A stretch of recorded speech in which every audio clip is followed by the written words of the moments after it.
You're listening to Radio Sputnik. Telling the untold.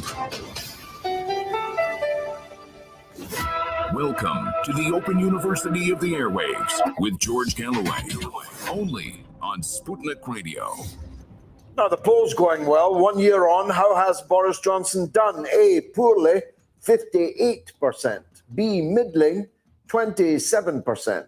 C, well, still at 15%. 1,605 votes in so far. You've got about 45 minutes to cast your vote on my Twitter feed. Now, up next is the undisputed heavyweight champion of RT UK, our intrepid analyst, commentator, program maker, the very best that we have to offer. Afsan Rattansi joins me now. Afsan, thank you very much for taking time out. I see you're ready for Christmas and your house is looking beautiful. Let me introduce the subject that I want to talk to you about. People like you and me knew right from the beginning that the dirty war, we've just been talking about the dirty war in Ireland, but the dirty war in Syria was one in which the British government was up to its neck in the foul excrescences of dirty wars. We were involved in backing the world's worst people, Al-Qaeda, even ISIS, and the rest of the alphabet soup of Islamist fanaticism seeking to tear down the secular character of the Syrian Arab Republic, seeking to hoist the black flags of Islamist fanaticism on Damascus buildings. We knew, because we'd seen it in other parts of the world, principally Iraq, the character of these people.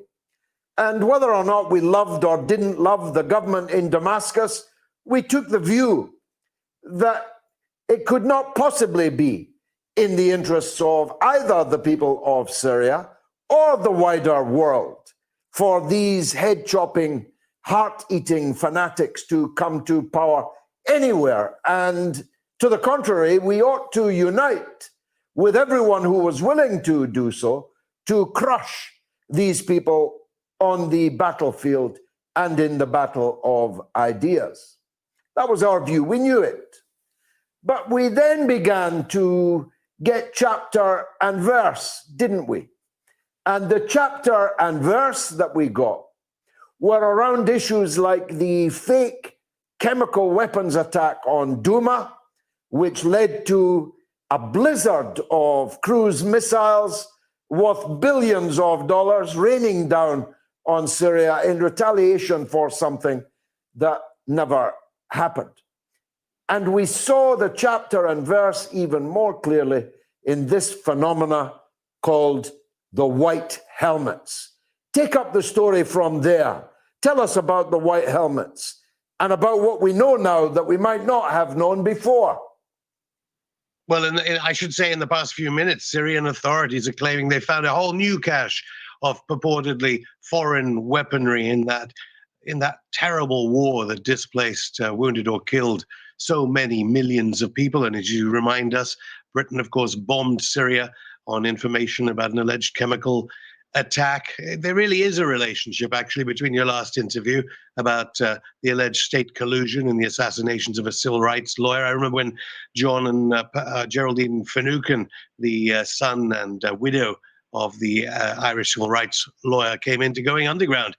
They said, you know, Prime Minister David Cameron said, I've tried my best. I've really tried to find the truth, but there are dark forces out there pointing out the window at Downing Street.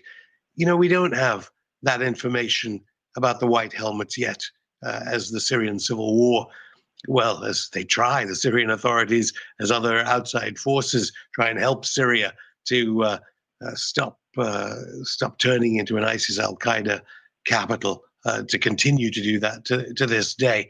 We don't know that because the propaganda never seems to have been stopped. I mean, I know you're covering it here. If you tune in on the state-mandated BBC, the famous British organization that old people have to pay for a license to listen to, on their radio channels. They have a 15-part series on the white helmets and the eminence grise behind the white helmets, James Le Mesurier, not to be confused with the famous Dad's Army actor, as I know you mentioned Dad's Army so much on Moats, who died mysteriously in Istanbul. The White Helmets are allegedly a terrorist organization with links to Al-Qaeda and ISIS-Daesh, and they are bankrolled by the British taxpayer. The head of it was ongoing underground, Raed al-Saleh. He denied all links to Islamist forces. He said they are a humanitarian group. But even the Trump administration's Homeland Security operation had to deny access to someone linked to the Oscar-nominated film. Some would say propaganda film about the White Helmets. The White Helmets are a humanitarian force that whilst people like Russia and Iran, who clearly backed the Syrian government against ISIS-Daesh, we'd expect them to call them terrorists because they were funded by foreign intelligence services, the Foreign Office here in London. But the thing is, even the BBC's own Syria producer said about one attack, I've got the quote here, "After 6 months of investigations, I can prove without a doubt the Douma hospital scene was staged." This is the Douma chemical attack scene stage. I don't know that Syrian BBC producer. She tweets about the fact she can't come on interviews like your show or my show. I don't know why, George. When are we going to get the truth about the White Helmets? Well, one thing we do know is that the funds, which were plentiful, were pilfered in the White Helmets account. We know that the aforementioned Mesurier was extremely worried to the point of committing suicide, apparently. The scandal that would unfold when the serious financial irregularities were revealed. We have plenty of photographs of the White Helmets acting as the ambulance brigade of these Islamist fanatics, attending beheadings, for example, and executions, cheering in the streets when the parades of ISIS and Al-Qaeda and the others were taking place. We know enough, don't we, to conclude that far from being the kind of people British taxpayers would be happy to hand money to, they were the kind of people that you certainly wouldn't want, well, running over London Bridge with a knife in their hand. I'm the only person, as far as I know, to have asked the head of the White Helmets directly about the beheading you're referring to, and that was denied point blank, saying that beheading took place after they had removed themselves from that area.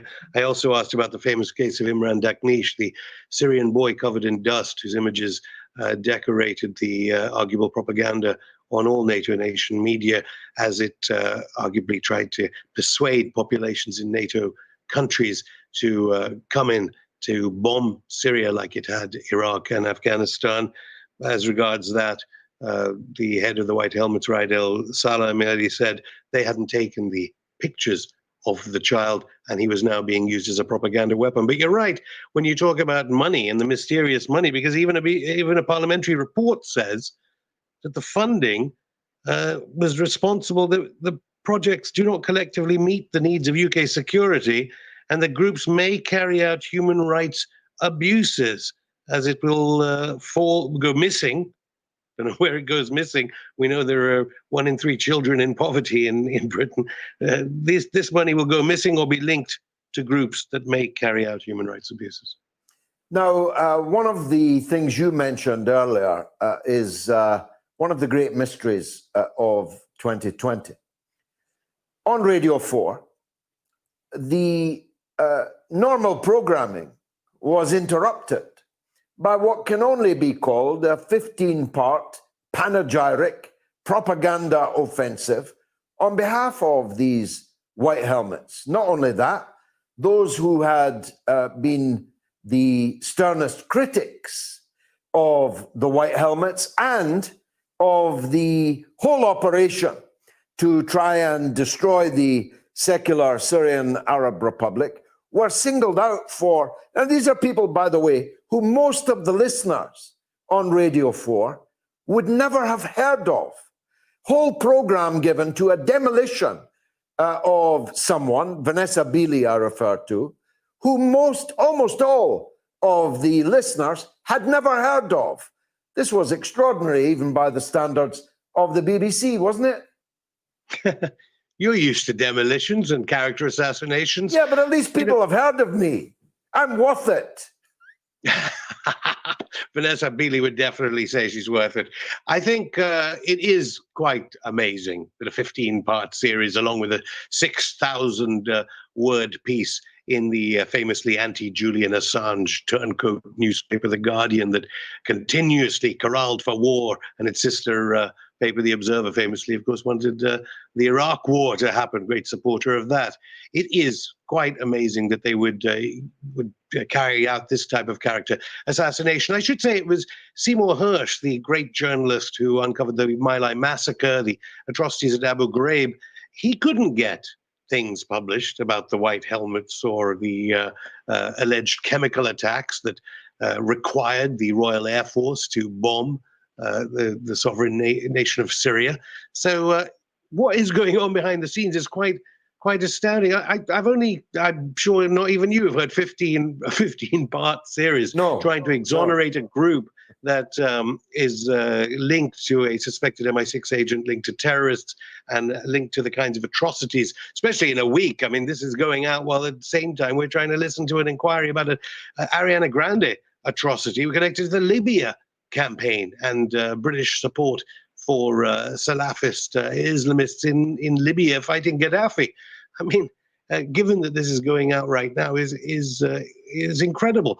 They're trying to also exonerate the fiancé, as far as I can understand, according to the first episode, of James Le Mesurier, the man that died, the suspected MI6 agent who died in Istanbul. She herself was a former diplomat and linked to a suspicious company called Incostrat, which has been alleged to be taking tens of millions of pounds of British taxpayers' money for propaganda purposes as part of the propaganda campaign to overthrow President Assad of Syria. So, I mean, it looks like if anyone listens to the BBC about these things, and it should be said, all media licensed in this country that wanted Britain, at least from watching it, to go to war in Syria, they're not going to get the truth. They're going to have to watch you, me, RT. Al Jazeera hasn't been doing that great work on it, the Qatar-funded agency. Little bits come out about this. There, as the Trump administration, in the dying days of it, well, we already heard that the special envoy for Syria, what's his name, Jim Jeffries, is saying they lied to the White House, to Trump, about the numbers of U.S. troops in Syria repeatedly over numbers of years. So it was like this complete secret, separate war with intelligence agencies. We've got two governments, really, in both countries, don't we? We've got the official, public, elected governments, and we've got the continual governments, the governments that never stand for election, but seem to call the shots in both countries. But what did David Cameron mean about the Pat Finucane killing, that there are dark forces out there? I had to ask the son and the bereaved widow, I mean, this is like out of a thriller. Similarly, we now know then that the White House was being routinely lied to about U.S. taxpayers' money funding the Syrian war. And now, of course, there's something even more serious than some BBC arguable garbage to resuscitate a terror-linked group called the White Helmets. There is the restoration of a Raytheon contractor to become head of the Pentagon. There is Tony Blinken, someone who favored a more robust, what kind of vocabulary do they use? I mean, bombing using warplanes, aerial bombardment of civilian cities. He's going to be Secretary of State. And then this other guy, Jake Sullivan, is the National Security Advisor. Is Biden's first act going to be to bomb Syria? Because not only because Trump didn't want to, although Trump did bomb Syria, it has to be added. And what will Boris Johnson do as he finds himself arguably more isolated from the European Union? He'll take part too. Get ready, the Royal Air Force, and get ready, the US Air Force, to bomb Syria. it won't end well, given that Russia, Iran, China, I think the whole of the global south are up to what they're thinking right now.